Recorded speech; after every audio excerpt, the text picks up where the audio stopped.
இந்த வீடியோல வந்து இமேஜஸ வச்சு எப்படி ஈஸியா அத பில்டிங், அபார்ட்மெண்ட்ஸா பண்றது அப்படின்றத பத்தி தான் பார்க்க போறோம். ஃபர்ஸ்ட்டு நான் என்னோட DeepL கியூப செலக்ட் பண்ணிட்டு நான் மேல கொண்டு வந்துட்டு, நான் எக்ஸ் ஆக்சிஸ்ல இருந்து லைட்டா அப்படி ஸ்கேல் பண்ணிக்கிறேன். எடிட் மோட்ல இந்த ஃபேஸ செலக்ட் பண்ணிட்டு GZ பிரஸ் பண்ணி நான் வந்து லைட்டா அப்படி கொஞ்சம் மேல கொண்டு வந்துட்டு, இப்ப எல்லாத்தையும் செலக்ட் பண்ணிட்டு ஒய்ல கொஞ்சம் ஒய் ஆக்சிஸ்ல அதாவது ஒய் டைரக்ஷன்ல நான் கொஞ்சம் ஸ்கேல் பண்ணிக்கிறேன். இப்போ வந்து டைம்லைனை நான் க்ளோஸ் பண்ணிட்டு, அப்புறமா இதை வந்து நான் அப்படி ரெண்டா பிரிச்சுக்கிட்டு நான் ஷேடர் எடிட்டருக்கு போய்க்கிறேன். இந்த லைட்டும் கேமராவும் எனக்கு தேவையில்லை. ஸோ நான் டிலீட் பண்ணிட்டு என்னோட கியூபை செலக்ட் பண்ணிக்கிறேன். நேமை வந்து நான் பில்டிங் 1ன்னு சொல்லி நான் ரீநேம் பண்ணிக்கிறேன். அப்புறமா என் ப்ரெஸ் பண்ணால் அந்த சைட் பேனல் க்ளோஸ் ஆகும். இப்போ இசட் ப்ரெஸ் பண்ணி ரெண்டர் வியூக்கு போயிட்டு நமக்கு வந்து இப்போ லைட் வேணும் இல்லையா? ஸோ அதனால வேர்ல்டு ப்ராப்பர்ட்டிஸில் இந்த எல்லோ டாட்டை கிளிக் பண்ணி என்வரான்மெண்ட் டெக்ஸ்சரை செலக்ட் பண்ணுங்க. நான் வந்து ஒரு ஹெச்டிஆர் இமேஜ் ஆட் பண்ணிட்டேன் லைட்டுக்காக. ஸோ அப்படியே ரெண்டர் ப்ராப்பர்ட்டிஸ் போயிட்டு ஃபிலிமில் டிரான்ஸ்பரண்ட் எனேபிள் பண்ணிங்கன்னா பேக்ரவுண்ட் எல்லாமே நமக்கு டிரான்ஸ்பரண்ட் ஆயிரும். இப்போ வந்து நோ ட்ராங்குலர் ஆட் ஆன் எனேபிள் பண்ணிக்கங்க, ஏன்னா அது ரொம்ப முக்கியம். அது எனேபிள் பண்ணக்கப்புறமா பிரின்சிபல் பிஎஸ்டிஎஃப் செலக்ட் பண்ணி கண்ட்ரோலை ஹோல்டு பண்ணிட்டே டி ப்ரெஸ் பண்ணிங்கன்னா இமேஜ் டெக்ஸ்சர் அதோட டெக்ஸ்சர் கோஆர்டினேஷன் மேப்பிங் ஆட் ஆகும். இப்போ நான் ஓப்பன் கிளிக் பண்ணி நான் வந்து இந்த இமேஜ் கொண்டு வர போகிறேன். நம்மளோட இமேஜ் ஆட் ஆயிடுச்சு, பட் வந்து இது பார்க்கவே பில்டிங் மாதிரி இல்லை, கரெக்டாக? ஸோ ஃபர்ஸ்ட் என்ன பண்ண போகிறேன்னா, நான் வந்து ரஃப்னஸ் வந்து 1 கொண்டு வர போகிறேன். இப்போ ரஃப்னஸ் வந்து இதே 0 ஆர் 0.5 இருந்துச்சுன்னா ஷைனியாக இருக்கும், இது இருந்தால் நல்லா இருக்காது. அதனால ஃபர்ஸ்ட் நான் பண்ண போகிறது ரஃப்னஸ் 1. அப்புறமா அதை யூவி எடிட்டராக மாற்றிட்டு நான் ட்ராப் டவுன் மெனுவில் வந்து அந்த இமேஜை கொண்டு வந்துக்கிறேன். இப்போ 1 ப்ரெஸ் பண்ணி ஃப்ரண்ட் வியூக்கு போயிட்டு எடிட் மோடில் இந்த ஃபேஸை செலக்ட் பண்ணிவிட்டு யூ ப்ரெஸ் பண்ணி ப்ரொஜெக்ட் ஃப்ரம் வியூ கொடுத்தீங்க அப்படின்னா நம்ம வியூக்கு ஏற்ற மாதிரி கரெக்டாக வந்து யூவி ட்ராப் பண்ணும். ஸோ இப்போ நான் ப்ரொஜெக்ட் ஃப்ரம் வியூ கொடுக்குறேன், இப்போ நீட்டாக இருக்கும். இந்த மாதிரி பில்டிங் இமேஜை வச்சு நீங்கள் இப்படி பில்டிங் பண்ண போகிறீங்க அப்படின்னா யூவி ட்ராப் பண்ணும்போது பெஸ்ட் ஆப்ஷன் வந்து ப்ரொஜெக்ட் ஃப்ரம் வியூ, சரிங்களா? இப்போ இந்த ஃபேஸை செலக்ட் பண்ணிவிட்டு நான் மூவ் பண்ணி நான் அப்படி ஸ்கேல் பண்ணி கரெக்டாக என்னோடய இமேஜுக்கு ஏற்ற மாதிரி நான் வந்து இப்போ அட்ஜஸ்ட் பண்ண போகிறேன். ஸோ இதை வந்து லைட்டாக அப்படி மேலே கொண்டு வந்துக்கிறேன். இதை செலக்ட் பண்ணி இங்கே கொண்டு வந்துட்டு அதே மாதிரி இந்த வெர்டெக்ஸை செலக்ட் பண்ணி நான் வந்து இங்கே கொண்டு வந்துக்கிறேன். இதை பார்க்கும்போது பில்டிங் ஏதோ நமக்கு ஒரு மாதிரி உடஞ்ச மாதிரி இருக்கு இல்லையா? அதோட ரீசன் என்ன அப்படின்னா நமக்கு வந்து சில லூப் கட்ஸ் இல்லை. ஸோ இப்போ இதே நான் சில லூப் கட்ஸ் ஆட் பண்ணேன் அப்படின்னா ஸ்ட்ரைட் ஆயிரும். ஸோ இந்த மாதிரி நீங்கள் லூப் கட்ஸ் ஆட் பண்ணலாம். அப்படி இல்லைன்னா ஜஸ்ட் சப்டிவிஷன் மாடிஃபயர் ஆட் பண்ணிட்டு ஆப்ஷன் வந்து இதில் இருக்கும் டிஃபால்ட்டாக. அதை சிம்பிள் மாற்றினீங்க அப்படின்னா உங்களுக்கு நீட்டாக இருக்கும். இந்த ஃபர்ஸ்ட் ஆப்ஷனில் இருக்கும்போது நமக்கு வந்து எக்ஸ்ட்ரா லூப் கட் ஆட் ஆகும், அதே மாதிரி நமக்கு ஸ்மூத் பண்ணும் இல்லையா எல்லா கார்னர்ஸும். பட் இதே சிம்பிளில் இருக்கும்போது கார்னர்ஸை ஸ்மூத் பண்ணாது. ஸோ அதனால் நீங்கள் சப்டிவிஷன் மாடிஃபயர் ஆட் பண்ணிக்கலாம். அப்படி இல்லை அப்படின்னா ஜஸ்ட் நீங்கள் இந்த மாதிரி சில லூப் கட்ஸ் ஆட் பண்ணிவிட்டு இந்த மாதிரி நீங்கள் ஆட் பண்ணிக்கலாம். அப்படி ஆட் பண்ணிங்கன்னா இப்போ பார்த்தீங்களா பில்டிங் நீட்டாக இருக்கா? ஸோ எப்படினாலும் பண்ணிக்கலாம் நீங்கள். பட் ஃபர்ஸ்ட் வந்து நான் லூப் கட் எல்லாத்தையுமே நான் ரிமூவ் பண்ணிக்கிறேன், ஏன்னா இந்த பேஸுமே யூவி ட்ராப் பண்ணும். இப்போ 3 ப்ரெஸ் பண்ணி ரைட் ஆர்த்தோகிராஃபிக் வியூ போயாச்சு, இந்த பேஸையும் செலக்ட் பண்ணியாச்சு. யூ ப்ரொஜெக்ட் ஃப்ரம் வியூ, அவ்வளோதான். இப்போ செலக்ட் பண்ணி நான் இங்கே கொண்டு வந்துட்டு நான் அதை இப்படி மேலே கொண்டு வந்துக்கிறேன்.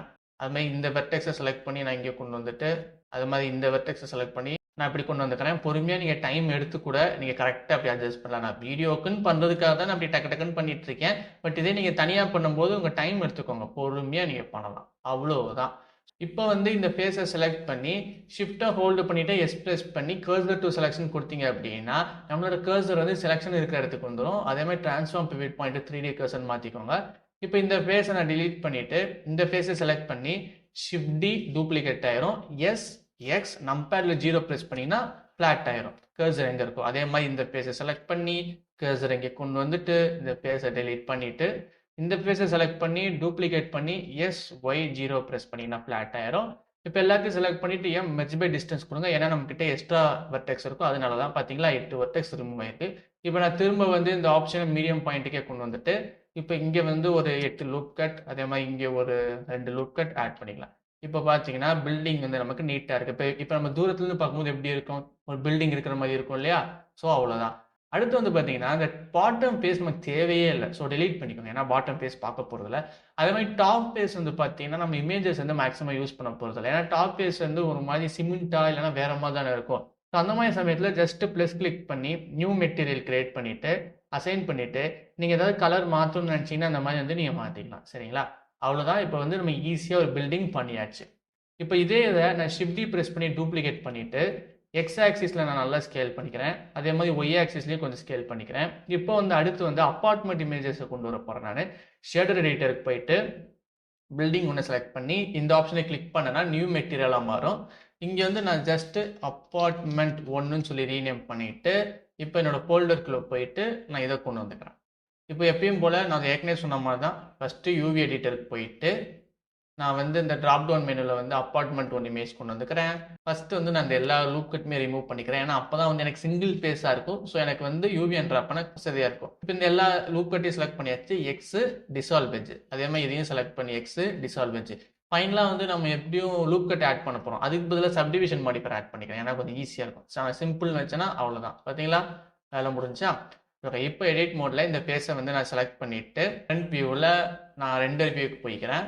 ஜஸ்ட் இப்போ யூ ப்ரொஜெக்ட் ஃப்ரம் வியூ கொடுத்தேன்னா கரெக்டாக இருக்கும். இப்போ இதை செலக்ட் பண்ணிவிட்டு இப்போ ஜஸ்ட் இதை வந்து இந்த கார்னருக்கு நான் கொண்டு வந்துக்கிறேன். என்னோட 3D கர்சர் இங்கே தானே இருக்குது. ஐ மீன் சாரி, இது வந்து 2D கர்சர், 3D கர்சர் இல்லை. யூவி ட்ராப் பார்த்தீங்கன்னா 2D வியூ, இது 3D வியூவில். ஏன்னா நீங்கள் இங்கே பார்த்தீங்கன்னு வச்சுக்கோங்களேன், என்னால் இந்த மாதிரிலாம் மூவ் பண்ண முடியும். அதனால தான் இது 3D. பட் இங்கே வந்து ஒரு மாதிரி பிளெயினாக தான் இருக்கும், நம்மளால மூவ் பண்ண முடியாது. அதனால தான் வந்து யூவி ட்ராப் வந்து 2D ஞாபகம் வச்சுக்கோங்க. இங்கே வந்து பிவிட் பாயிண்ட்ல பார்த்தீங்கன்னா 2D தான் இருக்கும். ஏன்னா நான் ஏற்கனவே சொன்ன மாதிரி 2D தான். ஏன்னா நம்ம ஜஸ்ட் ஒரு பிளெயின் மாதிரி தான் இருக்கு, நம்ம இங்கே மூவ் பண்ணுற மாதிரி இங்கே மூவ் பண்ண முடியாது. அதனால தான் இது 3D, இது 2D. நான் 2D கர்சருக்கு என்னோட பிவிட் பாயிண்ட்டை மாற்றிட்டு ஜஸ்ட் எக்ஸ்பிரஸ் பண்ணி நான் வந்து இப்படி கரெக்டாக ஸ்கேல் பண்ணிட்டு அப்புறமா நான் மேலே ஸ்கேல் பண்ணும். ஸோ அதுக்காக இசட்னு நினைக்காதீங்க, எக்ஸ்பிரஸ் பண்ணி போய். நான் ஏற்கனவே சொன்ன மாதிரி இது 2D வியூ. ஸோ அதனால எக்ஸ்டெண்ட் போய் மட்டும்தான், இசட் இருக்காது. அவ்வளோதான். இப்போ பார்த்தீங்களா, நமக்கு வந்து ஒரு நீட்டான ஒரு அப்பார்ட்மெண்ட் ரெடி. அதே மாதிரி இந்த ஃபேஸை செலக்ட் பண்ணி ரைட் ஆர்த்தோகிராஃபிக் வியூவில் யூ ப்ரொஜெக்ட் ஃப்ரம் வியூ, நான் எப்பயும் பொழுது எல்லாத்தையும் செலக்ட் பண்ணி கார்னர் கொண்டு வந்து ஜஸ்ட் எக்ஸ்பிரஸ் பண்ணி நான் அப்படியே ஸ்கேல் பண்ணிக்கிறேன். அவ்வளோதான். இப்போ வந்து என்னோட டிரான்ஸ்ஃபார்ம் பிவிட் பாயிண்ட் 3D கர்சரை மாற்றிட்டு இந்த ஃபேஸை செலக்ட் பண்ணி என்னோட கர்சரை கொண்டு வந்து நான் டெலீட் பண்ணிக்கிறேன் இந்த ஃபேஸை. இப்போ இந்த ஃபேஸை செலக்ட் பண்ணி டூப்ளிகேட் பண்ணிட்டு X0 ஃபிளாட் ஆயிடுச்சு. இப்போ இந்த ஃபேஸை செலக்ட் பண்ணிட்டு ஷிஃப்டர்ஸ் கர்சர் டு செலக்ஷன், இந்த ஃபேஸை டெலீட் பண்ணிட்டேன். இப்போ இந்த ஃபேஸை செலக்ட் பண்ணிட்டு டூப்ளிகேட் பண்ணிட்டு SY0 ஃபிளாட் ஆயிரும். இப்போ எல்லாத்தையும் செலக்ட் பண்ணிட்டு merge by distance, extra vertex வந்து ரிமூவ் ஆயிரும். அவ்வளோதான். இப்போ பார்த்தீங்களா, நீட்டாக இருக்கா. பட் இதில் இன்னும் சில விஷயம் நம்ம பண்ண வேண்டியது இருக்கு. இப்போ இந்த அப்பார்ட்மெண்ட் இமேஜ் பார்த்தாலே தெரியுது நமக்கு நைட் டைமாக இருக்குது இல்லையா. ஸோ கொஞ்சம் நம்ம எமிஷன் ஆட் பண்ண நல்லா இருக்கும். ஏன்னா இந்த விண்டோவில் பார்த்தீங்கன்னா நிறைய இடத்துல லைட் இருக்குது. இங்கே வந்து லைட் இல்லை, பட் இந்த வீட்டில் வந்து லைட் இருக்குது. ஸோ எமிஷனில் நம்ம ஆட் பண்ணும்போது நல்லா இருக்கும். அதனால கலரை வந்து கலர் கனெக்ட் பண்ணுங்க. ஐ மீன் இந்த இமேஜ் டெக்ஸ்சர் கலரை வந்து எமிஷன் கலர் கனெக்ட் பண்ணி இப்போ நான் ஸ்ட்ரென்த்தை வந்து ஜஸ்ட்டு 1ன்னு சொல்லி இன்க்ரீஸ் பண்ணுறேனே. இப்போ இன்க்ரீஸ் பண்ணும்போது பார்த்தீங்கன்னா ஒரு ப்ராப்ளம் வரும். உங்களுக்கு பார்த்தாலே நல்லா தெரிஞ்சிருக்கும்னு நினைக்கிறேன். ஹோல் இமேஜுக்குமே எமிஷன் ஸ்ட்ரென்த் அஃபெக்ட் ஆகுது. ஸோ இந்த பில்டிங்லேயே இமேஜ் ஸ்ட்ரென்த் அதிகமாகுது, இந்த வீட்லேயே அதிகமாகுது. ஸோ நைட் டைமில் இப்படி இருந்தால் நல்லா இருக்காது இல்லையா. அதனால இப்போ என்ன பண்ண போகிறேன்னா ஷிஃப்டியே ப்ரெஸ் பண்ணி கலர் ரேம்ப் வந்து பிளேஸ் பண்ணிக்கோங்க. இப்போ கண்ட்ரோல் ஷிஃப்டியை ஹோல்டு பண்ணி நான் கலர் ரேம்பை செலக்ட் பண்ணால் ப்ரிவியூ பண்ண முடியும்.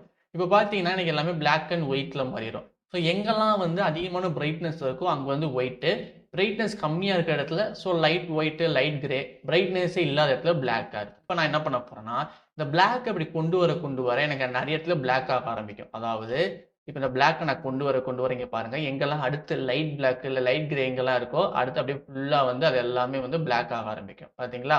ஸோ இப்போ நான் இங்கே வரைக்கும் கொண்டு வந்துட்டேன், இது வரைக்கும் போதும். இப்போ பார்த்தீங்கன்னா எங்கெல்லாம் ஒயிட் இருக்கோ அங்கே மட்டும்தான் என்னோட எமிஷன் ஸ்ட்ரென்த் அஃபெக்ட் ஆகும், பிளாக் இருக்கிற இடத்துல அஃபெக்ட் ஆகாது. இப்போ நான் ப்ரிவியூ பண்ணுறேன். பார்த்தீங்களா, உங்களுக்கு பார்த்தாலே தெரிஞ்சிருக்கும்னு நினைக்கிறேன். நான் ஸ்ட்ரென்த்தை வந்து 0.5 சொல்லி கம்மி பண்ணிக்கிறேன், நீட்டாக இருக்கும். நான் இன்னுமே கொஞ்சம் கொண்டு வந்துக்கிறேன். அதை எப்படி ஐ திங்க் இது வரைக்கும் போதும். ஒருவேளை உங்களுக்கு பெருசாக டிஃப்ரென்ஸ் தெரியலன்னு சொன்னீங்கன்னா கலர் ரேம்பை செலக்ட் பண்ணி ப்ரெஸ் பண்ணிங்கன்னா அந்த நோட் மியூட் ஆகும், திரும்ப ப்ரெஸ் பண்ணிங்கன்னா அன்மியூட் ஆகும். உங்களுக்கு டிஃப்ரென்ஸ் நல்லாவே தெரிஞ்சிருக்கும் நினைக்கிறீங்க. பாருங்கள், நான் எமிஷன் ஸ்ட்ரென்த் 0.5 வச்சிருக்கேன், இங்கே எல்லாமே பிரைட்னஸாக இருக்குது. இப்போ நான் திரும்ப ப்ரெஸ் பண்ணேன்னா இங்கே எனக்கு பிரைட்னஸ் ஏறாது, ஐ மீன் இருக்காது. அதுதான் நான் சொன்னது. அதே மாதிரி ஹியூ சேச்சுரேஷன் வேல்யூன்னு ஒன்று இருக்கும், அந்த நோட் கொண்டு வந்துருக்கோம். ஆக்சுவலி நான் இங்கேயே சொல்லணும்னு நினச்சேன், மறந்துட்டேன் பார்த்தீங்களா. ஸோ நான் வந்து இங்கே மெட்டீரியல் ப்ராப்பர்ட்டிஸ் போயிட்டு இதுக்குமே வந்து நம்ம ஹியூ சேச்சுரேஷன் வேல்யூ இல்லைனா RGB கர்வ்ஸ் கொண்டு வரலாம். ஃபார் எக்ஸாம்பிள் ஃபஸ்ட்டு நான் ஹியூ சேச்சுரேஷன் வேல்யூ கொண்டு வரேன்.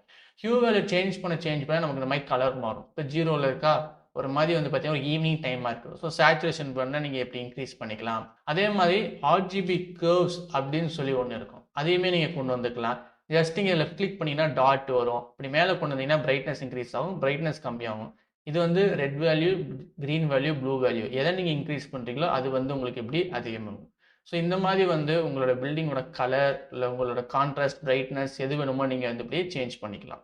அடுத்து இன்னொன்று இருக்குது, ரெண்டர் ப்ராப்பர்ட்டிஸில் கலர் மேனேஜ்மெண்ட்டில் வியூ ட்ரான்ஸ்ஃபார்ம் AGX இருக்கும், ஃபிலிமிக்னு மாற்றிட்டு லுக்கு வந்து நான் வெரி ஹை கான்ட்ராஸ்ட் மாற்றிட்டேன் அப்படின்னா இன்னும் கொஞ்சம் நல்லாயிருக்கும் பார்க்க அந்த பில்டிங். இப்போ இந்த அப்பார்ட்மெண்ட் பாருங்களேன், இன்னுமே கொஞ்சம் நல்லாயிருக்கும். நான் ஃபஸ்ட்டு வந்து இதை டிஃபால்ட்டு கொண்டு வந்துக்கிறேன். இப்போ டிஃபால்ட்டில் இப்படி இருக்கா. இப்போ வியூ ட்ரான்ஸ்ஃபார்ம் நான் ஃபிலிமிக்னும் லுக்கை வந்து வெரி ஹை கான்ட்ராஸ்ட். இப்போ பார்த்தீங்களா ஒரு மாதிரி பக்கா ரியலிஸ்டிக்காக இருக்கும். இதை வந்து நான் எனக்கு தெரிஞ்ச கொஞ்சம் வேல்யூ 0.7 கொண்டு வரேன். நல்லா இருக்கு, ஏன்னா ஈவினிங் டைமாக இருக்குது. அதுமாதிரி பில்டிங் வந்து பார்த்தீங்கன்னா கொஞ்சம் பிரைட்னஸ் கம்மி பண்ண மாதிரி இருக்கா, இப்போ பார்க்க கொஞ்சம் ரியலிஸ்டிக்காக இருக்கும். இப்போ வந்து இந்த அப்பார்ட்மெண்ட்டை செலக்ட் பண்ணிக்கிறேன். ஹியூ வேல்யூ சேஞ்ச் பண்ணி நமக்கு இந்த மாதிரி கலர் மாறும். ஸோ உங்களுக்கு எப்படி வேணுமோ கலர் மாற்றிக்கலாம். ஒரு மாதிரி நல்லா இருக்குது பார்த்தீங்களா, அந்த கலர் மாற மாற ஒரு மாதிரி நல்லா இருக்கும். ஸோ எனக்கு தெரிஞ்சு எதில் வைக்கலாம், நான் இதில் வச்சுக்கிறேன் இப்போதைக்கு. அதுமாதிரி சேச்சுரேஷன் வேணுனாலும் நான் அப்படி இன்க்ரீஸ் பண்ணிக்கலாம். எனக்கு தெரிஞ்சு நான் ஜஸ்ட் 1.4 கொண்டு வந்துக்கிறேன். வேல்யூ இன்க்ரீஸ் பண்ணால் பிரைட்னஸ் அதிகமாகும், கம்மி பண்ணால் பிரைட்னஸ் கம்மியாகும். எனக்கு தெரிஞ்சு நான் ஒன்று டிஃபால்ட்டே இருக்கட்டும். இப்போ அப்படியே வந்து நான் ஆர்ஜிபி கர்வ்ஸ் கொண்டு வந்து பிளேஸ் பண்ணிக்கிறேன். ஆர் வேல்யூவில் போயிட்டு ஜஸ்ட் கிளிக் பண்ணி ட்ராக் பண்ணனா எனக்கு வந்து ரெட் வேல்யூ எல்லாமே இன்க்ரீஸ் ஆகும். இப்போ பார்த்தீங்க அப்படின்னா ஒரு மாதிரி இன்ட்ரெஸ்ட்டாக இருக்கும் பார்க்கறதுக்கு. இப்போ நான் அந்த கியூ வேல்யூ மாற்ற எனக்கு இன்னும் நல்ல டிஃப்ரெண்ட் கலர்ஸ் கிடைக்கும்.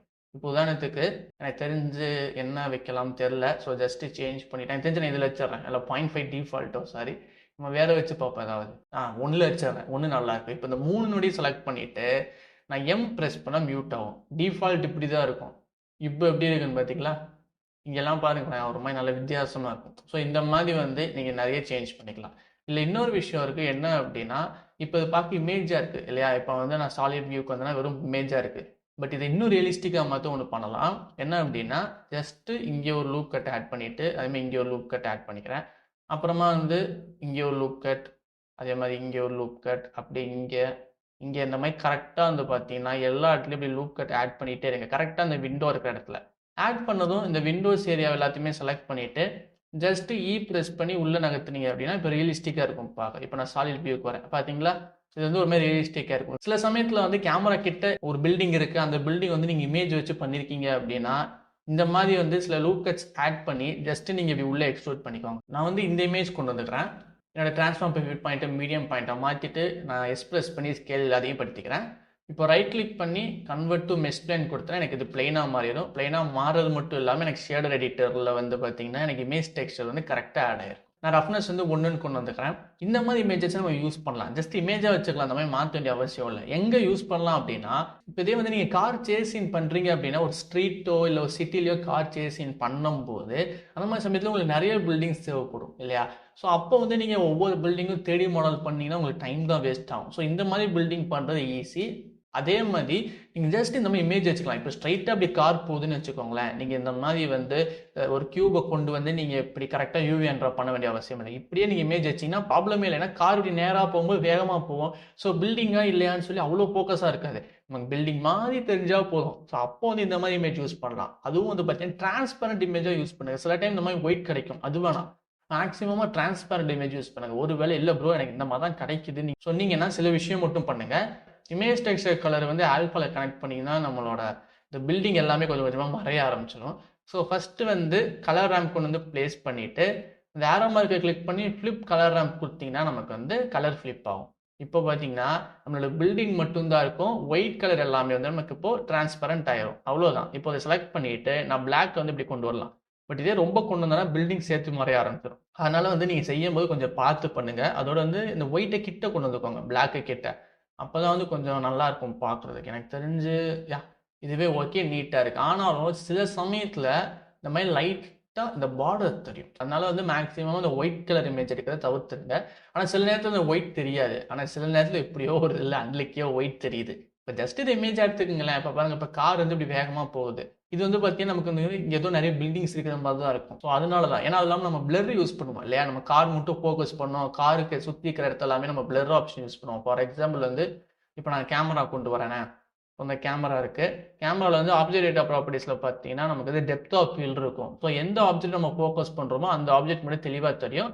இந்த எஃப்-ஸ்டாப் சேஞ்ச் பண்ணுற மூலியமா அதை சுற்றி இருக்கிற ஆப்ஜெக்ட் எல்லாமே வந்து நம்மளால் பிளர் பண்ண முடியும். கண்டிப்பாக இந்த ஆப்ஷனை பற்றி நான் என்னோட நிறைய வீடியோவில் நான் பேசியிருக்கேன். ஸோ அப்படி யூஸ் பண்ணும்போது பார்த்தீங்கன்னா நமக்கு சைடில் பில்டிங்ஸ் இருந்த மாதிரி இருந்தால் போதும். அதனால் வந்து இந்த மாதிரி பில்டிங்ஸையும் நீங்கள் யூஸ் பண்ணணும். ஃபைனலாக வந்து பார்த்தீங்கன்னா என்கிட்ட இன்னொரு ஒரு இமேஜ் இருக்குது, ஷாப் இமேஜ். ஸோ நிறைய கடைகள் இருக்கிற மாதிரி இருக்கும் இல்லையா. ஸோ இந்த மாதிரி இமேஜுமே வந்து நம்ம வந்து இந்த மாதிரி மாற்றலாம். இப்போ இந்த இமேஜை கொண்டு வந்துட்டேன். Right click, convert to mesh plane, okay. இப்போ வந்து என்னோட ரஃப்னஸ் வந்து நான் ஒன்றுன்னு சொல்லி கொண்டு வந்துட்டு எடிட் மோடில் இங்கே ஒரு லூப் கட், இங்கே ஒரு லூப் கட் ஆட் பண்ணிவிட்டு இந்த வெர்டெக்ஸை செலக்ட் பண்ணிவிட்டு G2 ப்ரெஸ் பண்ண என்னால் இப்படி ஸ்லைட் பண்ண முடியும். இப்போ இந்த 4 வெர்டெக்ஸையும் செலக்ட் பண்ணி நான் டிலீட் பண்ணிக்கிறேன். இது வந்து டோர் ஏரியா. ஸோ நான் இங்கே வந்து ஒரு 2 லூப் கட் ஆட் பண்ணிக்கிறேன். அப்புறமா இங்கேயும் ஒரு லூப் கட் ஆட் பண்ணிக்கிறேன். ஏன்னா அது கடையோட போர்டு இல்லையா?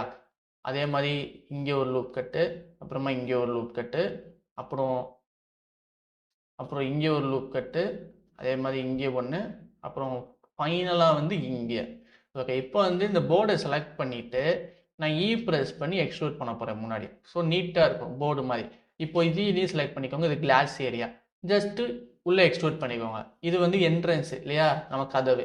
இதுவுமே செலக்ட் பண்ணி நீங்கள் இப்படி உள்ளே எக்ஸ்ட்ரூட் பண்ணிக்கோங்க. இப்போ இதை பார்க்கும்போது பார்த்தீங்களா, நமக்கு எக்ஸ்ட்ரூட் நல்லா தெரியுதா? ஸோ இதை பார்க்கும்போது நமக்கு ரியலிஸ்டிக் ஒரு கடைகள் மாதிரியே இருக்கும், நல்லா இருக்கும் பார்க்குறதுக்கு. பட் இந்த மாதிரி சமயத்தில் சில ஃபேஸஸ் எப்படி ஸ்ட்ரெச் ஆகிருக்கும், உங்களுக்கு பார்த்தாலே தெரிஞ்சிருக்கும். அப்போலாம் என்ன பண்ணுறீங்கன்னா, ஜஸ்ட்டு யூவிஎன்ற போயிட்டு அந்த இமேஜை கொண்டு வந்துக்கோங்க. ஃபஸ்ட்டு ப்ரெஸ் பண்ணி யூவிஎன்றாப்பில் இந்த மூணில் எதுனாலும் நீங்கள் கொடுத்துக்கலாம். ஸோ நான் இப்போதைக்கு கன்ஃபார்மல் கொடுத்துக்கிறேன், எனக்கு கரெக்டாக அப்படி வந்துடும். இப்போ செலக்ட் பண்ணிவிட்டு நான் ஜஸ்ட்டு ப்ரெஸ் பண்ணி நான் ஸ்கேலை கம்மி பண்ணிக்கிறேன். நான் வந்து திரும்ப பவுண்டிங் பாக்ஸ் கொண்டு போய்க்கிறேன். நான் இங்கே கொண்டு வந்துக்கிறேன். கொண்டு வந்துட்டு நான் ஒய் ப்ரெஸ் பண்ணி ஃபுல்லாக அப்படி ஸ்கேல் பண்ணிவிட்டு இங்கே வச்சேன் அப்படின்னா எனக்கு இந்த கலர் இங்கே வந்துடும். பார்த்தீங்களா, இந்த கலர் இங்கே வந்துருச்சா? ஸோ இந்த மாதிரி வந்து இந்த இடத்துல இந்த மாதிரி ஸ்ட்ரெச் ஆகிருக்கும். நீங்கள் ஜஸ்ட்டு ப்ரெஸ் பண்ணி யூவிஎன்றா இப்போ நான் மினிமல் ஸ்ட்ரெச் கூட கொடுக்குறேனே, எனக்கு நீட்டாக தான் இருக்குது எல்லாமே. இப்போ ஜஸ்ட்டு நான் ஸ்கேல் பண்ணிவிட்டு ஒய் ப்ரெஸ் பண்ணி ஸ்கேலை நான் அப்படி கம்மி பண்ணிவிட்டு நான் இங்கே கொண்டு வந்து வச்சேன்னா எனக்கு இந்த கலர் இங்கே வந்துடும். ஸோ இந்த மாதிரி வந்து நீங்கள் இமேஜஸ் வந்து யூவிஎன்றா பண்ணி பர்ஃபெக்டாக அட்ஜஸ்ட் பண்ணிக்கலாம். இப்போ ஒரு சிட்டி கிரியேட் பண்ணுறீங்க, இல்லை ஒரு ஸ்ட்ரீட் கிரியேட் பண்ணுறீங்கன்னா அதில் இருக்கிற எல்லா ஆப்ஜெக்ட்டுமே நான் 3D மாடல் பண்ணணும்னு நினைக்காதீங்க. அப்படி பண்ணணும்னு நினச்சிங்க அப்படின்னா கண்டிப்பாக சொல்கிறேன், உங்களோட பாலிகான்ஸ் கவுண்ட் அதிகமாக மினிமமாக ஒரு 5 to 10 பில்டிங்ஸ் வச்சுக்கலாம். பட் நீங்கள் ஒரு 50, 100 போனீங்கன்னா கண்டிப்பாக உங்களோட சிஸ்டம் வந்து எப்படி சொல்லலாம், தாக்கு பிடிக்காது. கண்டிப்பாக ஸ்லோவாயிரும், இல்லைனா க்ளோஸ் ஆயிரும். உங்கள் பிளெண்டர் டக்குன்னு அப்படியே க்ளோஸ் ஆயிரும். நிறைய டைம் எனக்கு ஆயிருக்கு. அதனால நான் எப்பயும் சொல்கிற ஒரு விஷயம் தான், எந்தெந்த ஆப்ஜெக்டை நீங்கள் ஃபோக்கஸ் பண்ணுறீங்களோ அந்த ஆப்ஜெக்ட் ஹை பாலிலையும், எந்த ஆப்ஜெக்டை ஃபோக்கஸ் பண்ணலையோ அந்த ஆப்ஜெக்ட் லோ பாலியில் பண்ணுங்க. சரிங்களா? இப்போ ஸ்ட்ரீட் பண்ணுறீங்க அப்படின்னாலுமே இந்த ஸ்ட்ரீட்டில் எந்தெந்த பில்டிங்ஸ் நீங்கள் ஃபோக்கஸ் பண்ணுறீங்களோ அதை ஹை பாலிலையும், எதை வந்து நீங்கள் ஃபோக்கஸ் கம்மியாக இருக்கோ அதை வந்து இந்த மாதிரி இமேஜஸ் வச்சு நீங்கள் பண்ணிட்டீங்க அப்படின்னா உங்களோட வேலை கம்மியாகும், பாலிகான்ஸ் கவுண்ட் கம்மியாகும். அது மூலியமாக ஈஸியாக ரெண்டர் ஆகும். ஸோ இவ்வளோ அட்வான்டேஜ் இருக்குது இது மூலியமாக. இப்போ நீங்கள் கார் டேசிங் பண்ணீங்க அப்படின்னா நான் அந்த பில்டிங் சொன்னேன், அதே மாதிரி இந்த ஷாப் கூட நீங்கள் வைக்கலாம். ஜஸ்ட் இந்த மாதிரி நிறைய ஷாப் வச்சுக்கலாம். இப்போ இதே மாதிரி இன்னொரு ஒரு ஷாப் இமேஜ் இருந்துச்சுன்னு வச்சுக்கோங்களேன். இந்த மாதிரி வந்து நீங்கள் நிறைய வச்சுட்டு இங்கே வந்து நீங்கள் ஒரு ரோட் கிரியேட் பண்ணிக்கலாம். நான் வந்து ஜஸ்ட்டு ஒரு பிளேன் கொண்டு வந்துக்கிறேன், இங்கே கொண்டு வந்து பிளேஸ் பண்ணிவிட்டு இப்போ ஜஸ்ட் இதை நீங்கள் ரோடாக நீங்கள் கன்சிடர் பண்ணிக்கோங்க. சும்மா ஒரு இமேஜின் தான். இப்போ ரோடாக வச்சிங்க அப்படின்னா அவ்வளோதான்.